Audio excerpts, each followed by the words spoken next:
is forgetting to push the button. Who just spent an hour smoking a giant joint, not remembering to push the button. Just leave the button on, maybe, but if I do that, then you'll hear us all farting and belching and stuff through the opening. Push. Did you see the sign I made? It's badass. Do you know who it is? I think it's called The Great Race. It's Dr. whatever his name is from The Great Race, where it's kind of like the wacky races. But it's this movie where he's like driving this car. Shaq Lemon. Dr. Fate, I think is his name. Professor Fate, that's his name. Professor Fate! He's always after this sort of like a comical hero. Can't remember the actor's name that plays him. Anyway, that's a good stoner movie. It's funny. I think Jack Lemon's that's part of it. Here it is. So we'll be back. Okay.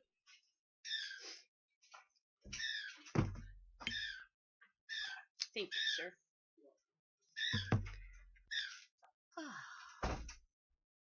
So Sean's gonna hang out with me. They gotta go trim bushes. Alrighty. So let's get to the news. Load another bowl. How much money? $3.40.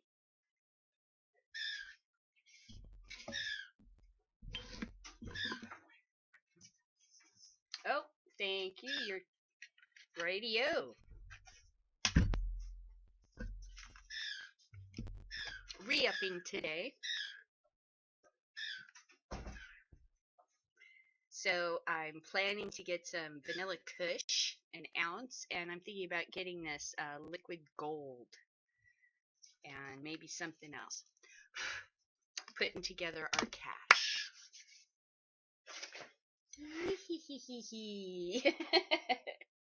I'm excited.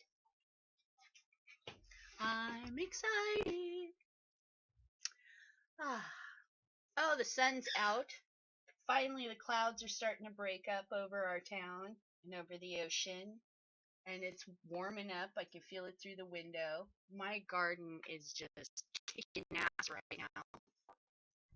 I got tomatoes and lettuce and oh my gosh. My dad came over and took a look at my garden. I was really proud. And I'm starting some slits of sweet potato because I have a plan for the sweet potato. My dad's garden was so impressive when we went to go see it.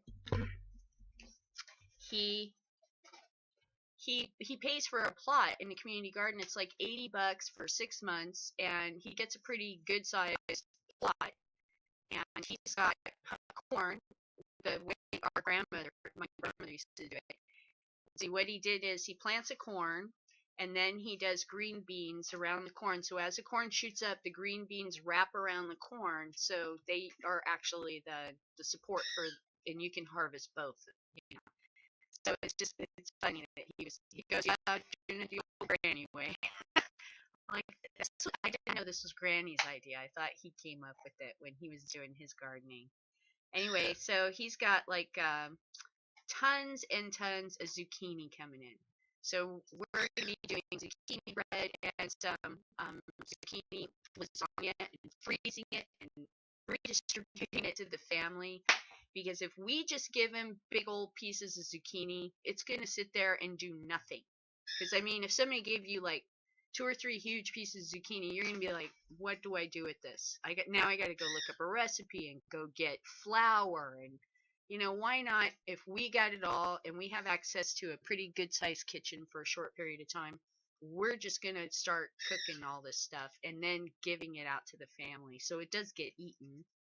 And my dad's efforts can count for something, and be cool and everything. But he's also got tomatoes and peppers. I was so impressed. And a good size. I mean, his peppers were good size. And his zucchini. And I guess the place provides the water. And there's a shed for work tools There's a restaurant, like an outhouse kind of. There's tons of other people and with plots, and they do all kinds of different lovely gardens. And they're there, I guess, year after year. And he said there was one guy there who was growing popcorn and all kinds of different grains and harvesting them in the winter. And I guess off to the side they had a place where they could give outdoor classes on mulching and all this kind of stuff. And I'm like, as I'm walking through the place, I'm a stoner, okay? And I'm thinking, how long until, of course, number one, weed is growing in one of these places, and number two, I could use some of these classes and stuff, man. You know what I mean? Especially like how to mulch properly and everything, because my dad said you just can't mulch. You have to throw some different kinds of not chemicals, but like I guess lime or something in there to balance out the pH and make it break down properly, so it is able to give nutrients to your plants. I guess all like chemicals. So I'm an artist. I don't understand all that stuff. Okay. Itchy leg. So let's get to the news. Now that I'm doing this all properly and not screwing up. I was certainly screwing up earlier. Tiki's upset Dad went to work with Logan. Okay, so our first story. While I load a bowl for Sean and I in a proper pipe. Let's go with Mr. Elephant today. Let's go with Mr. Elephant. Bubbles, my elephant. I took like half the buds that I harvested yesterday because I finished off that plant. There wasn't much left. And rolled this huge Bob Marley joint. Did this whole video. Didn't push the button. With the sign, everything. Oh my god. I am a stupid person. I'm happy with myself. I am not happy with myself right now. Okay, Sean. See if you can get that torched. Oh gosh. It smells so good, don't you think? Really love this strain. This was the Triple X OG. I grew 2 strains, Triple X OG and let's see, Purple Buddha. And the Triple X OG came out really good. Purple Buddha kind of didn't produce as much as I would have hoped for. But the Triple X OG was big, frosty, amazing. They both were frosty.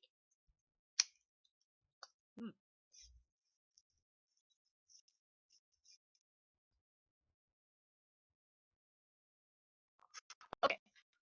Pot-smoking Indianapolis church sues over marijuana laws. A pot-smoking church sued the city of Indianapolis and state of Indiana on Wednesday, claiming laws against possession and use of marijuana infringed on its religious beliefs.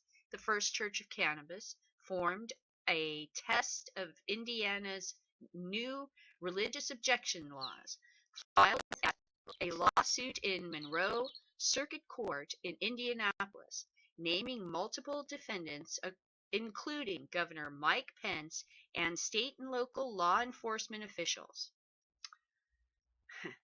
The lawsuit claims church members believe marijuana is a sacrament that brings us closer to ourselves and others. It is our fountain of health, our love, curing us from illness and depression. We embrace it with our whole heart and spirit, individually and as a group. I think this guy's language gets a little flowery here. It's a little religious here. Even though it's a yay pot, it's still, whoa. The lawsuit says Indiana laws that make possession of marijuana or visiting a place where it is used a punishable offense place a burden on the church's exercise of religion, violating the state and U.S. constitutions. We are taking legal action today to ensure love has no barriers in our land. I mean, Church founder Bill Levine, 59, said at a news conference in front of the State House, "Today, we invite our state of Indiana and all of its leaders to joyfully meet with us in a court of law for clarifications on how our core religious values, We look forward to engaging them on the high plane of dignity and discipline. We love and with love and compassion in our hearts to find a swift and sensible answer to our questions of religious equality." I just think that's kind of weird that he would say all that stuff about his joyful meeting us in the court of law, and we embrace you with. I think that's it's very Christian and everything like that, but it also kind of makes it sound like, "Hey, calm down, bro. We're just trying to come at you with some peace and love." Religion kind of does that, and it gets a little creepy. "I just want to hug you." Okay, whoa. There was no marijuana during the church's first service, July 1st, which was attended by more than 100 people. Oh, he likes you, Sean. And observed more than 20 police officers. Local officials had threatened arrests if marijuana was present. A second service was planned for Wednesday evening, and it was not clear whether marijuana could be present. So really, I think that's the point of this story. That this whole situation has enabled 20 officers to have to stand in a church and listen to sermons and testimonials about how, with love and grace and all this kind of stuff, medical marijuana is saving people. I think that right there is hilarious. And the state of Indiana is paying for that.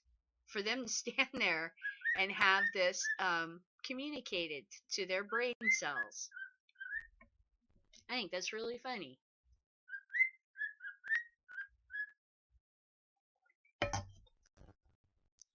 Let's see. The Indiana Attorney General's office issued a statement saying it would file its client's response to a lawsuit at the appropriate time. Levin found the first church of cannabis on March 26, the day Pence signed Indiana's religious objection measure into law. The IRS granted the church tax exemption state in May. Just making sure everything's going okay. I didn't mess something up. I'm a little paranoid. It's a good thing. Okay, breaking marijuana operation. Okay, breaking marijuana operation on Pitt River land raided.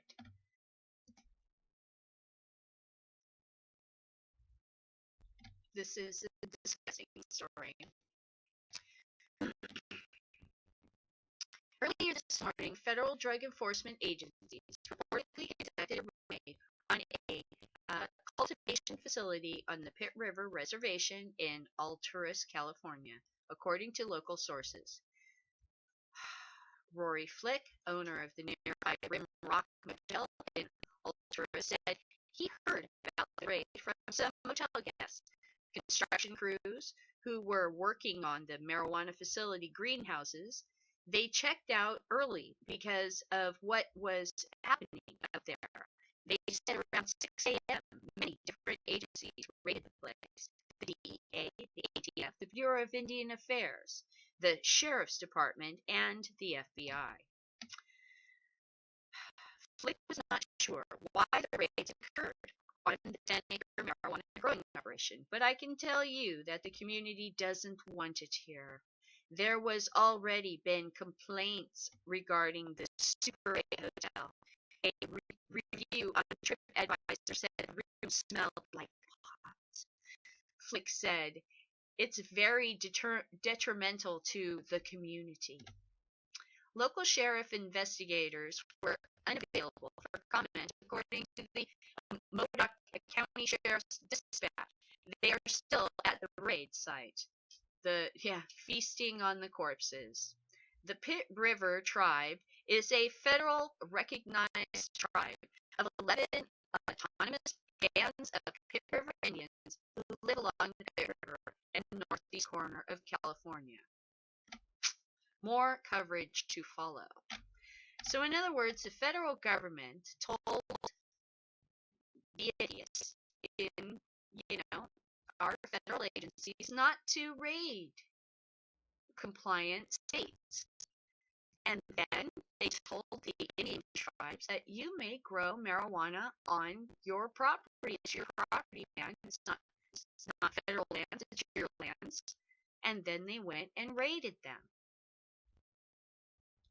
Somebody's house is in order. That's what I know. Somebody's got rogue things going on. Run to the hills. Run fire. I mean, you remember the lyrics for that song? Women and children, a coward's attack. Hunting and killing a game, More of the same.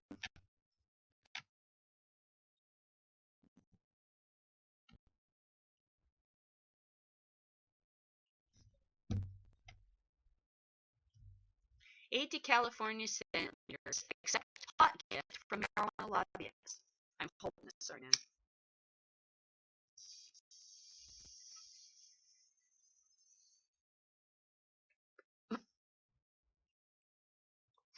Indubitably. There you go. I like this. It's the Sherlock Holmes elephant pipe. Indubitably.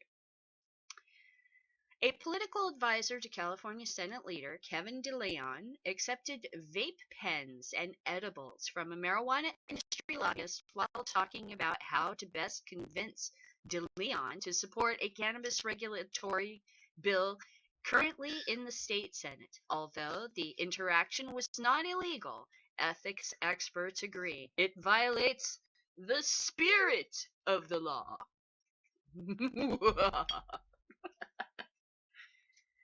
It's a haunting. There's a spirit. They believe it's a spirit. A political aide to California Senate President pro tempo Ken D. Leon accepted at least $85 in marijuana products from a pot lobbyist at the end of May before discussing how his boss needed to be educated into taking a more liberal stance on medical marijuana. According to California's Political Reform Act, both full-time employees and contracted consultants for state legislators are barred from accepting unreported gifts worth more than $10 from lobbyists in any given calendar month. So, if you're a lobbyist and you're in the toilet, okay, in a stall, and next to you is a politician, and his toilet paper has run out, and he has asked for a extra roll from your side, don't dare give it. God knows what that roll may cost. It could be $10. You could be breaking this political reform act here. Yeah. That could be construed as a gift. I mean, that's ridiculous. $10? What the hell? You can't buy anything for $10. What, bubblegum now? I mean, come on. $10 where? $10 ain't gonna get you far in a day, I'll tell you that. Strange Reform Act. I believe in reform. $10? I just don't see that as influencing somebody's, hey honey, I can't accept this pie from you tonight, because if I do, it may influence my vote on whether or not we buy a new car. It's like the stupidest shit. You're trying to influence my vote. Okay. So, public affairs exchanging gifts and favors with lobbyists has long been a focus of public concern, but the legalization of marijuana raises the possibility of politicians and their staff being swayed not just by traditional incentives like financial donations, fancy lunches, or free concert tickets, or probably alcohol, but we don't mention that, do we? The future of legislative influence may very well be in expensive buds or a past joint. This is so funny. It's kind of like ridiculous hair splitting. Most of these guys don't smoke weed. I bet you if you did a study, how many actually politicians are going to be interested in trying to smoke weed? Seriously, not many.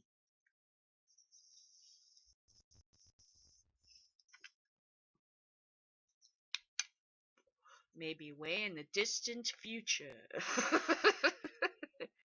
When my great great great grandchildren are flying in their cars, this will happen. Although the value of Brady's gift to Drayton is relatively low, the interaction represents a uh, humanist between political advisors and lobbyists that dances very close to the stated intention of the Political Reform Act, which was put in place to prevent gifts and financial interests from influencing. I think we're talking about giving yachts or major kinds of things like houses. I think there was one politician in California who got in trouble for getting all kinds of really big gifts, not a joint. Okay? That is bizarre. I think this is just a really bizarre article. It's really splitting hairs and reaching out there. Somehow political candidates are going to be psychologically affected by the use of marijuana while they're deciding legislation. Like ridiculous. You gotta be kidding me. They're gonna get them all high, man. They're gonna get them all high and doped up, and then they're gonna vote for their legislation. That's basically what it's saying. It's like hilarious. You get them high, man. It's just gonna happen. You watch. They're all gonna be high. Better than drunk, ain't it? Okay. Neil, Cameron, Levine, and Eastbrook down at the first court date. So I want to make sure to write this down, but I'm going to do Freddie's video because Freddie has an update on what happened at Cannabis Day in Canada, the violence that occurred. Okay, so they had their first court date, which the activists felt was way too soon, and basically they turned them away and said, "Come back later." We got to come up with something, because, and the activists are probably right. The activists feel that probably the state now has to view what the police did and somehow out of this disaster pull some sort of a case that will justify that mess, okay? And say somehow that marijuana is wrong and the activists are wrong. And I'm sure they're absolutely right that they'll side with the police, but it's going to be really, they know they're about to create a show trial, so they got to figure out how to deal with that, because if they show force here and they prosecute these people, then these guys are certainly going to make a ton of videos. That it's going to be all over YouTube. It's going to be fun to post in comments all over their conservative websites in Canada. Hey, want to see what really happened? Here you go. That's going to be tons and tons of fun. And it kind of creates a little drama that I don't think that these governments really want to deal with. And I'm not exactly sure why they took the fight on, because they've allowed it for like 20 years. From what I understand, it's actually a battle between like two political sides, and one side has decided to embrace marijuana, so the other side's gone like ballistic and is now trying to like clamp down on everything. And which sounds to me like their heart's not in it. They're just doing it like to puff up, to show how cool they are to all their, what do they call it? To get red meat so that their voter base gets excited about them. There's a fight. It's a cultural fight. We got to stand up. You know, we're losing our way of life kind of bullshit. Wave the flag.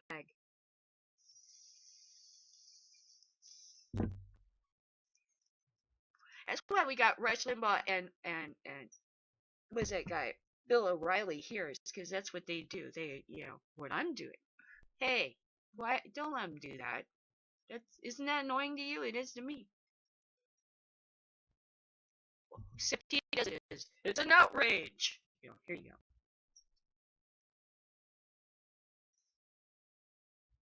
I guess if you yell it louder, it makes some people more impressed. I don't know.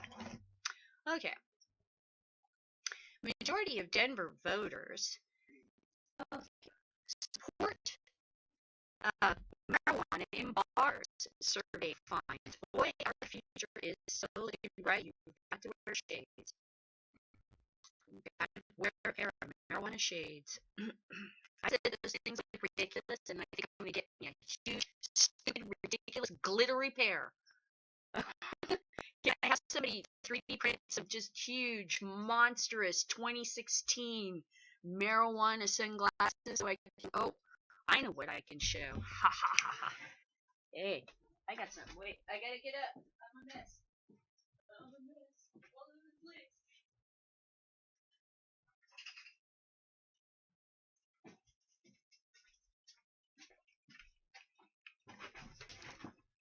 So check this shit out.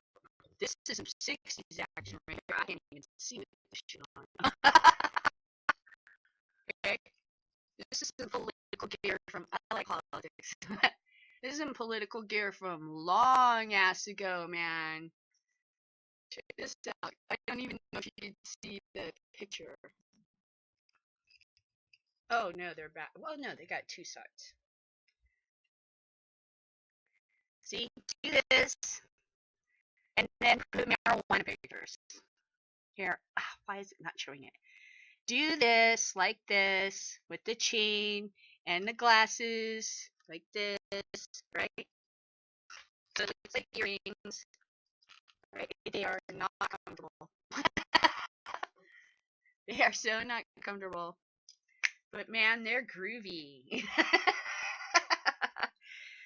Man, peace. All right? You gotta legalize the weed, man. I'm gonna need some glasses. I wonder if I could have somebody make me a pair.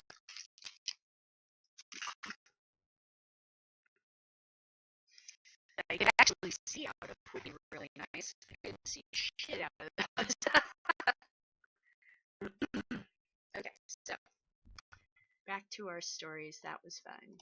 I think we should all wear big marijuana glasses.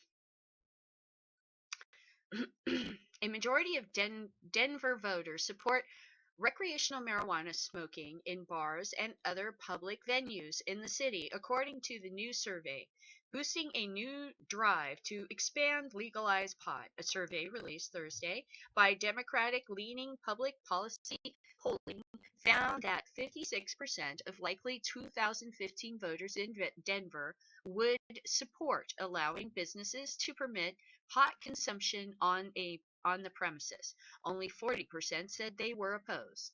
The survey appears to support a recently launched petition drive in Denver for a ballot measure that would give businesses the ability to allow for marijuana consumption. The measure would prohibit pot sales in the establishments, so patrons would have to bring their own. Denver voters have repeatedly voted in favor of treating marijuana similarly to alcohol, said Mason Tevert, communications director for Marijuana Policy Project, and a key backer of Colorado's 2012 recreational law.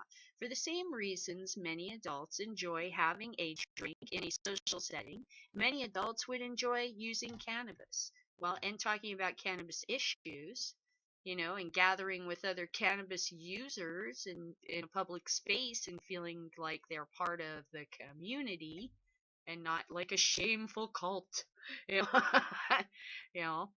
The petition proposes to all marijuana smokers and vaporizing in wait a minute, to allow marijuana smokers and vaporizing in spaces that can be publicly viewed. Smoking would likely be confined to enclosed outdoor areas, so venues can comply with state law that limited indoor smoking. Marijuana tourism would get a boost from the measure, allowing visitors to Denver, which has become the epicenter of legal marijuana industry, a place to consume their legal weed. Currently, tourists looking to light up have limited options, but are able to consume their weed in some hotels. Colorado became the first state and the first government in the world to legalize and regulate recreational marijuana for adults in 2012, and for the first retail shops opening in 2014. But state laws continue to ban recreational marijuana consumption only the openly and publicly. The law doesn't specifically block pot use in private clubs for those 21 and older, and the proposal would help to define private clubs in Denver. Since Colorado's recreational marijuana laws passed, a number of underground, free-based bring-your-own-pot clubs have sprung up in and around Denver. Law enforcement has at times cracked down on those gatherings, like the POTUS Club that Token Daly was going to. A handful of recreational marijuana clubs exist outside of Denver, probably in unincorporated areas. Activists must collect about 5,000 signatures for uh, registered Denver voters by August in order for the limited social use initiative to appear on the November ballot. Tebert announced the campaign last week, along with Brian Vicent, attorney and co-author of Colorado's recreational marijuana law, and Jane West, a cannabis-related event promoter.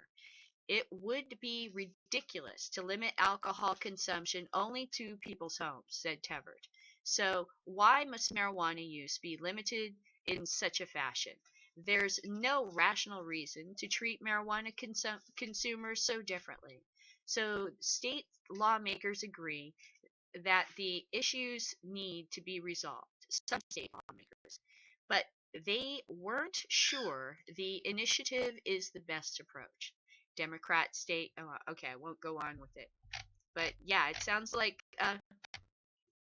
they've got a good majority. A lot of people support it. I really hope they pass it, because that will be a good example, like they've always been a good example to the rest of the country about, look, this is the way it can be done, and it's no big deal.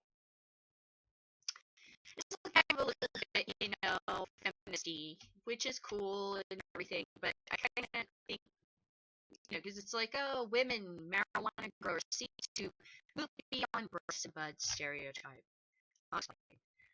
With widespread anticipation, California voters could legalize recreational marijuana use for adults next year. A generation of women growers are poised to shed the term activist for CEO. About a dozen women working in the North Coast flourishing medical cannabis industry will be rubbing elbows after business hours Thursday in downtown Santa Rosa during a lunch party for a local chapter of Women Grow, a for-profit networking company. The women say they aim to break through some of the some call the green ceiling of an industry traditionally run by men, with marketing heavily skewed towards able-bodied heterosexual males. Now, I think that honestly, it's not stoners that are sexist. I've never experienced a stoner being sexist towards me. I've had to argue a lot about Dungeons and Dragons with boys and stuff like that. Rules in Dungeons and Dragons or something like that, or soccer on the playground. But weed has never been like,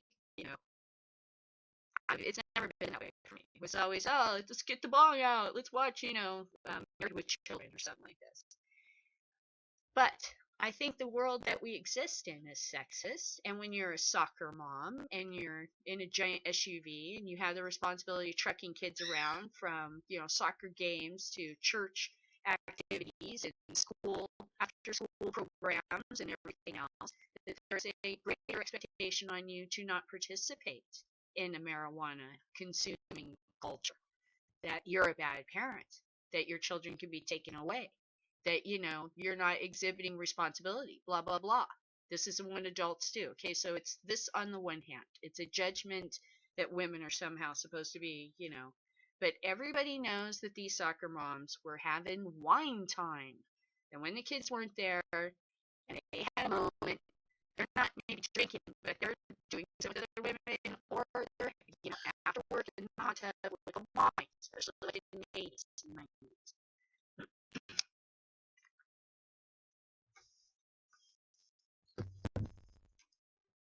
So I think on the one hand, our society expects some kind of weird thing from women, that we're supposed to be stalwart and everything because we're going to be mothers, and in order to be a good blah blah blah, sacrifice, sacrifice, sacrifice kind of thing, On the other hand, the marketing heavily skewed towards able-bodied heterosexual males. Well, that's because marijuana was regulated to colleges, and that's what colleges were.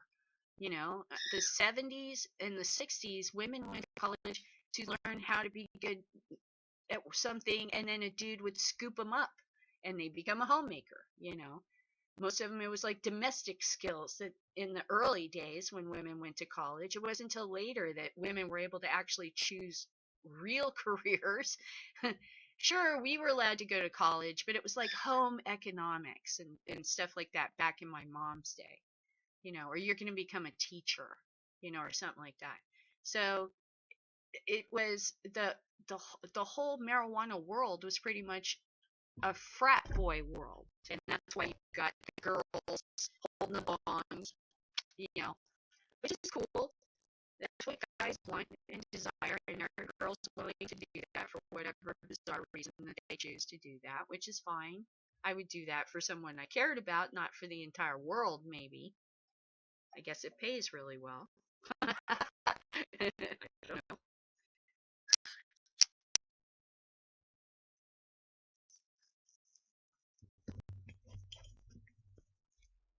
I'm not against it, but I think you're not marketing to the larger audience by doing that. And that those are the kinds of changes that could really help us all as marijuana consumers to have respect in the marketplace, especially as women or men, because this does not reflect well on men, that it is a butch, macho, heterosexual, blah, blah, blah, because this kind of is true. And that needs to, having this medical thing is like a grace, thank God. We're helping children, it's not just a bunch of guys partying. Yo, man, which is fine, that's cool, but that's not, it's a limited, that Cheech and Chong and, it's just a limited image to sell. It doesn't work if you want to be really big, if you want to really be profitable. Okay. So it's been a male-dominated industry for 30 years. It's this last five, I don't feel alone as a woman in the industry, says Twani Logan, co-founder and executive director of Sonoma County Growers Alliance. Women Grow was launched last year by two women in Colorado, where voters legalized recreational marijuana use in 2012. Logan, who travels extensively as a gardener consultant, has attended Women Grow meetings in Denver, Seattle, Portland, San Francisco, and Oakland to keep an ear to the ground about how the culture is working with this budding industry. It's a man's networking party. It's what can I get from you, Logan said. At a women's networking party, it's here's what I have to give. Now that's very true. Both can work together, you know. Actually, you're kind of not, it's like, oh my gosh, two great tastes that could taste great together. If you just, you want a little bit of what can I get from you, but you also want, you have to have people that have the ability to give. You got to have the dreamer, and you got to have the practical thinker and the doer. You need a balanced team.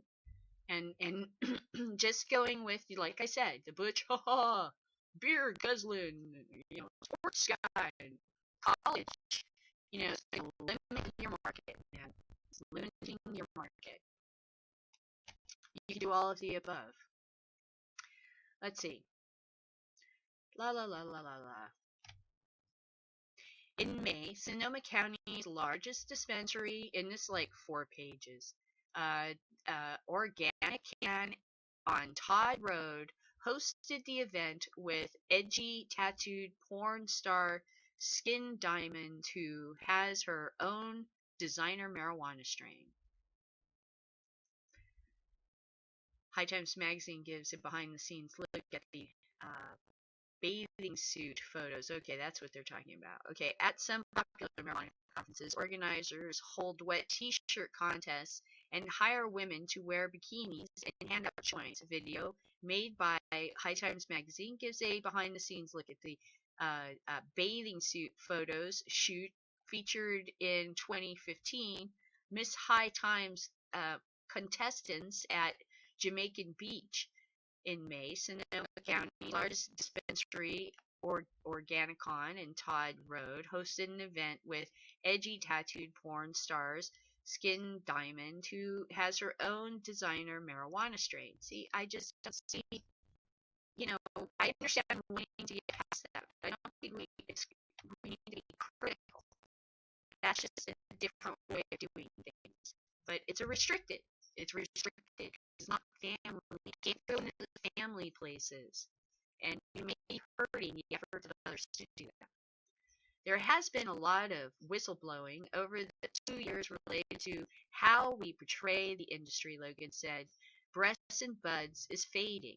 The U.S. cannabis market was worth an estimated $2.7 million in 2014, according to the State of the Legalized Marijuana Markets reported released earlier this year by the Oakland-based investment network and industry analyst ArcView Market Research. California has the largest legal cannabis market in the United States, worth an estimated $1.3 billion according to the group.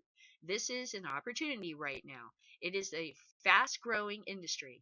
It's moving so fast, said local yoga instructor Ian Soshowitz, who is starting a local women's grow chapter. So many people are coming into the field and patients are coming out publicly. A relative newcomer to both Sonoma County and medical marijuana, this person, has been using cannabis-infused foods, aka edibles, to treat her chronic insomnia for about a year. Person who didn't like to smoke said she started making her own edibles when buying them became too expensive. Now she hopes to launch her own line of infused condiments in August. Schwarowitz said she wanted to create a network of people she could call upon for business advice and opportunities as she tries to break into the field. She didn't find an existing group and decided to start the local women's grow chapter. The natural product industry, you have such a big players here in wine, beer. She said there's a lot of care and love in what we do and what reflects our female constituency. Now, I think that's important that, yeah, there is a female stoner group and you need to start thinking about how to market to them in order to cultivate, or like the older person group or whatever. And when they're talking about how businesses can work together, okay, so there was this show, and I'll go to the next story because that's really good to read it. It's 4 pages. Just kind of get by the whole, it's sexist, yeah, but we're gonna fix that, and then we just need to move on, you know. Yeah, okay, it's fascinating history, and now we're just going to change it. It is sexist, and it just needs to stop. And then we'll just move on. Uh, just a really interesting story.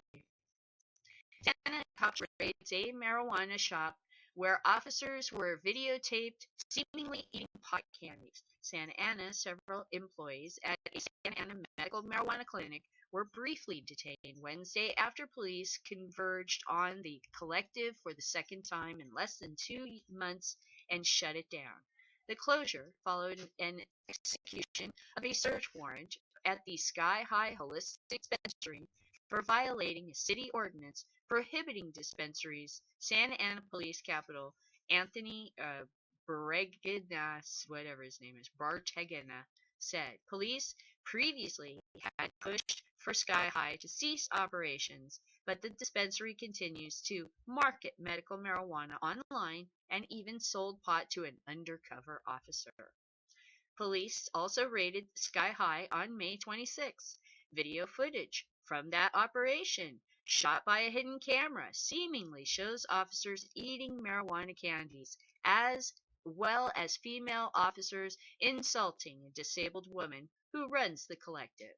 In the aftermath of the bust, Santa Ana Police Chief Carlos Rojas announced that 3 officers involved in the raid were placed on administrative leave while the department investigates whether their actions violated policy. Wednesday's operation did not result in any arrests and was carried out just as Sky High was opening for business. At around 10 a.m., about half a dozen Santa Ana police officers converged at the dispensary at 419 West 17th Street, said Stefan Borst, consolor, an attorney at the clinic. This person said that he received a call Wednesday morning at uh, the closure was happening. When he arrived, he asked the officers to see a search warrant, but he said they refused to show it to him because that's the way that people who are being lawful behave. Jeff Benson, who witnessed Wednesday's closure, said he saw police officers removing more than 20 brown bags from the collective and place them in nearby police cars. The bags contained medical marijuana and marijuana edibles, um, Forst said. The May 26 raid also led to federal lawsuit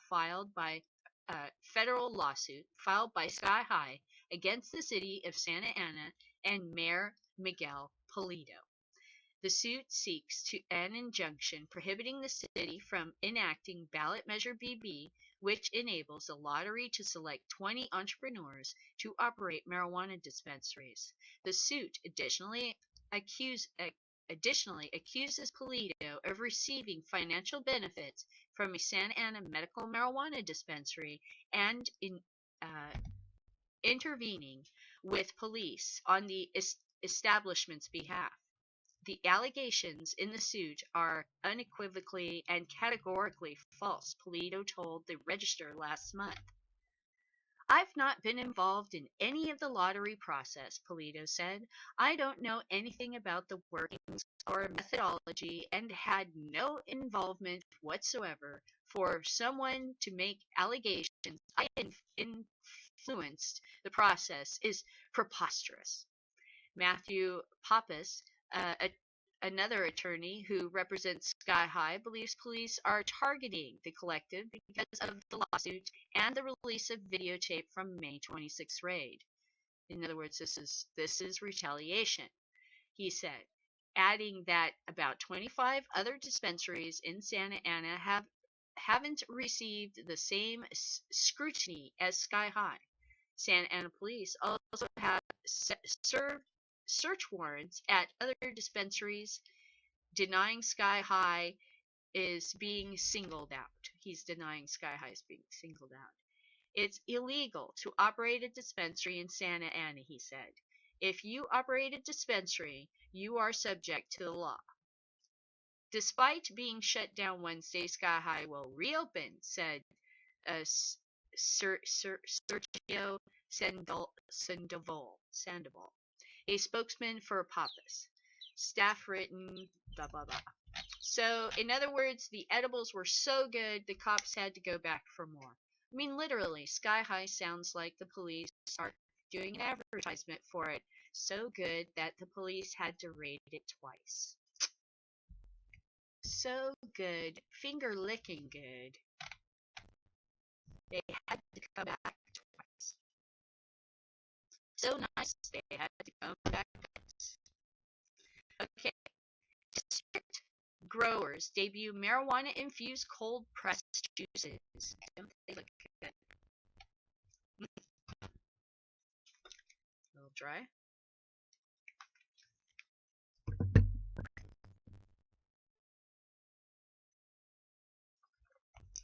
See how we're doing.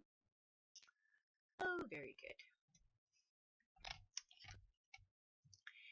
And now for something that embodies the term natural high. Marijuana cultivators, district growers have created a series of 5 raw cold pressed fruits and vegetable juices infused with cannabis. This marks the first time a marijuana infused edible, often referred to as a medible, has been made available in DC. Of course, don't expect the juices to show up on the shelves of Whole Foods in the next 30 days or more. Will be exclusively available at Metropolitan Wellness Centers for DC residents with a medical marijuana prescription. After that, district growers plan to make the production available at the other dispensaries as well. There are currently 5 flavors: More Freedom, Pineapple Wheatgrass, More Bliss, Lemonade and Cayenne Pepper, More Passion, Pomegranate Lemonade with Cayenne Pepper, More Smiles, Vanilla Spice Cashew Milk with Dates, and More Serenity. Vanilla Spice Cashews Milk with Dates, Spinach, Kale, Romaine Lettuce, and Cucumber. All of the juices are gluten-free, dairy-free, and vegan. Each 12-ounce bottle costs about $32 and has a shelf life of about 3 to 5 days. The producers estimate there are about 3 doses per bottle, courtesy of 60 to 70 milligrams of THC, derived from a mix of indica and sativa strains. The goal is to make it strong, but not too overpowering to be to the lightweight, according to Corey Barnett, owner of District Growers and co-owner of the medical marijuana dispensary. Metropolitan Wellness Center, he recommends drinking 1 dose and waiting 30 minutes before consuming more. Though the bottle label recommends waiting 1 hour before increasing dosage and warns consuming more than the recommended dosage could produce unintended effects. According to the producers, the effects of the drink will last anywhere from 4 to 9 hours. Burnett and his staff devised the recipe, which will change seasonally. The juices are produced in vegan kitchens in the district by unnamed partners and then combined with cannabis concentrates infused into vegetable glycerin. At the cultivation center, the goal of the glycerin is to introduce the cannabis into the juice without altering the natural flavors of the fruits and vegetables in it. Plus, glycerin's like a natural sweetener. That's what's in your vape pen things, isn't it? Yeah, vegetable glycerin. I did all that showing off, and then it didn't work, Sean. I'm sorry. It's okay. So stupid. I need to remember to push a button. Okay. Cold press raw juice might seem like an odd choice for district growers' first medible.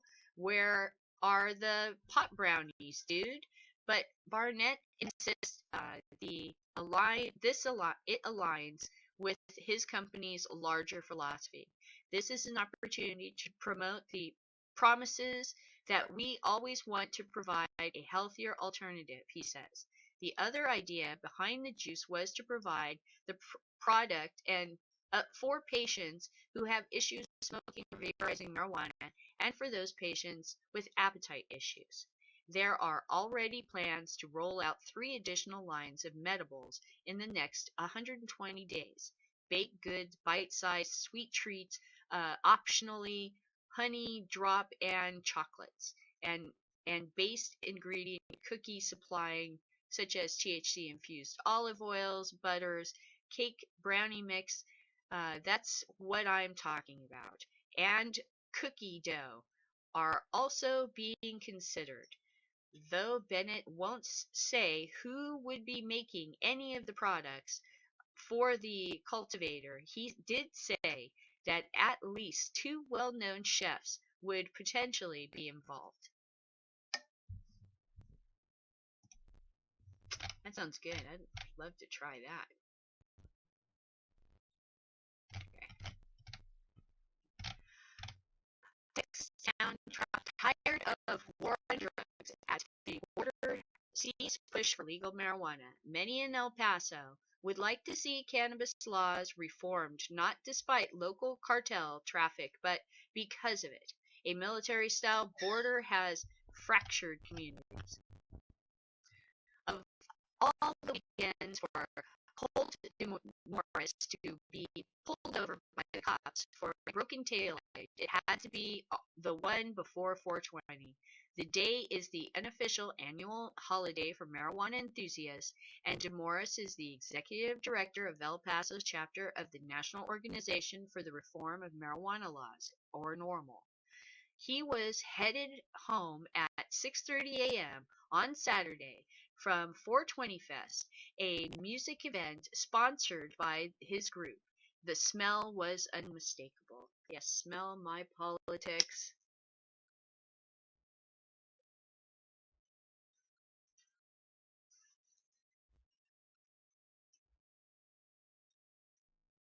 Oh, smell it.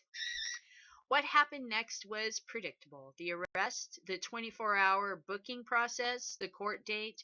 This is more surprising. What is more surprising is that amid the usual torrent of anti-abortion, pro-gun, anti-equality measures loading in this year's session of Texas legislature, there were 11 progressive marijuana-related bills and one legalizing marijuana extracts for severe epilepsy even became law.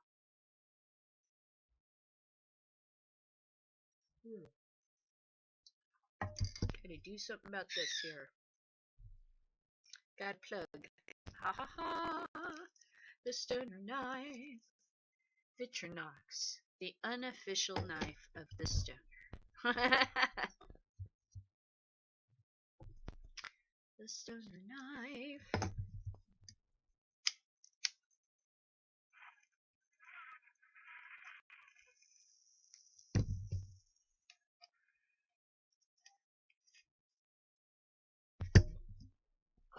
All right. Um, Normal, unmistakable. What happened next was predictable. The arrest, the 14-hour booking process, the court date. What is more surprising is that amid the usual torrent of anti-abortion, pro-gun, anti-equality measures floating in this year's session of the Texas legislation, there were 11 progressive marijuana-related bills and one legalizing, and it even became law. Okay, so we talked about that. It is not only liberal Austin blazing the reform trail in blood red Texas, but also El Paso, the quiet West Texas border town across the Rio Grande from Ciudad, I know what this, and Juarez, I don't know what that is. I can't pronounce it. The Mexican city so ravaged by drug cartel violence that until recently it was the murder capital of the world. And like beheadings and hanging bodies and I told another story where they kidnapped a kid, took him across the border and slit him open and put drugs in him and sewed him back up and tried to bring him across like he was asleep in the back of the car. It's like where there's a will, Well, they're willing for the shilling. Let's put you that way. As long as probation's there are going to be people that are willing for the shilling to do anything. Let's see. El Paso, the quiet West Texas town bordering across the Rio Grande from Juarez, the murder capital of the world. A state representative from El Paso, Morris Marquez, introduced a medical marijuana bill. Another El Paso Democrat, Joe Moody, proposed a bill to decriminalize the possession of small amounts of pot. Beto O'Rourke, a Democrat U.S. congressman from El Paso, co-wrote a 2011 book calling for drug policy reform and won election in 2012 with a pro-marijuana legalization stance. The incumbent, he ousted in the primary, Sylvester Reyes, was the former head of the Border Patrol in El Paso, who in 1993 introduced a controversial Operation Hold the Line, which saturated the border with agents to create a human blockade. Law enforcement still swarms El Paso's placid downtown and its sun-baked desert surrounding Fort Bliss, the second largest U.S. installation, is a short drive away. Cities of 700,000 has repeatedly been named the safest in of its size in the U.S., despite its proximity to Juarez, population of 1.3 million, where 424 homicides in 2014 were considered excellent progress. But the drugs keep coming. Border Patrol size 44,000 pounds of marijuana. Border Patrol seized 44,000 pounds of marijuana in the El Paso area in the first fiscal year. On one Saturday last month, the El Paso Times reported officers found 529 pounds of marijuana in the gas tank of a tire of a 1995 Chevrolet Blazer, in hidden compartments of a Dodge Ram, and in the side panels of a Honda Ridgeline. Yet many El Pasoans would like to see marijuana legalized, or at least decriminalized, not so much despite the cartel's traffic that ghosts through their city, but because of it. Or more precisely, because they believe the decade-long U.S. war on drugs has militarized the border and put ordinary people under constant surveillance, disrupting lives and fracturing communities without achieving results that justify the emotional, cultural, and economical costs. Wow. So I'll just leave that right there. Wow. Very interesting story about Texas. That that the violence has gotten to the point where they're like, okay, this is not working. Okay, now there are cameras everywhere. There's a cop on every corner, up our rear ends. I heard somebody on the internet say, when you're a hammer, everything's a nail. And, the nails get tired of that. We don't want to be a nail. We just want to be a person.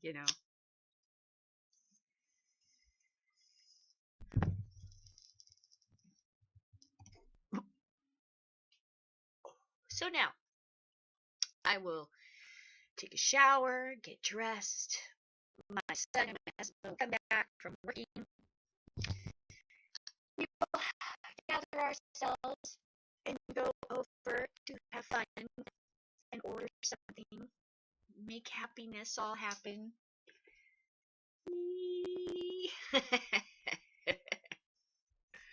This will hopefully be full.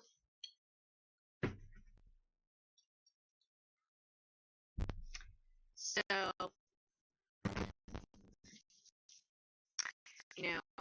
stay high and goodbye. Have a good Thursday. See you Friday. Hoping to do Tower of the Blaze Dragon tonight. because we're gonna have something and be somewhere, and so hoping to do a video, have some nice dinner and stuff like that. I don't know. I'll think of something. We'll do something fun. So roll a big joint. I don't know. So see you later, hopefully this evening, and you stay high and goodbye and all that sort of thing. Peace out. Keep up the fight, man, against all these like people that are so paranoid. We're all going to just take over. See you later.